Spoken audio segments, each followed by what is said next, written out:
এমন হাজবেন্ড কিন্তু সবারই ড্রিম থাকে। এখন আবার তোমরা ভেবো না সে প্রতিদিন রান্না করে, খুবই রেয়ার, মাঝে মাঝে রান্না করে। ফারিস্তা যেদিন অনেক বেশি জ্বালায়, যেদিন আমি অনেক বেশি টায়ার্ড থাকি, স্পেশালি সেই দিনগুলোই সে রান্না করে। ফারিস্তাকে সেদিন আমার ঘুম পাড়াতে অনেক টাইম লেগেছিল, তুমি ঘুমাচ্ছিল না, আবার খাওয়া দাওয়া করতে চাচ্ছিল না, পিছনে আমার এত টাইম চলে যাচ্ছিল, রান্না করার টাইমও ছিল না, আর আমি খুবই টায়ার্ড ছিলাম। এই দেখেন অনেক কষ্ট করে কিন্তু আমি তাকে ঘুম পাড়িয়েছি। দেখেন ফিডার মুখে নিয়ে বসে আছে, টানছেও না। যাই হোক, দেখেন ফারিস্তার পাপার হাতের রান্না দেখতে কত সুন্দর হয়েছে। রান্না করে বলছিল ফিশ বারবিকিউ করেছি, তাড়াতাড়ি আসো একসাথে খাবো। আর সে আমার কিন্তু রিভিউ নিচ্ছে, আর আমার রিভিউটা আমি র ভয়েসে দিয়ে দিলাম। কি কেমন হলো খাবার?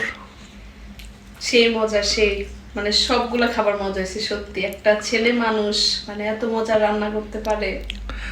ঠিক আছে, প্রতি মাসে একদিন মজার খাবার খাবো রান্না করে। না, আরো বেশি রান্না করতে হবে একদিন। আমার বাবু নিয়ে অনেক কষ্ট, মাঝে মাঝে তুমি রান্না করবা, আর এই তো আমি তো সবসময় মাসে রান্না করি। মাসে একদিন বললাম তো। না, অনেক মজা হয়েছে সত্যি।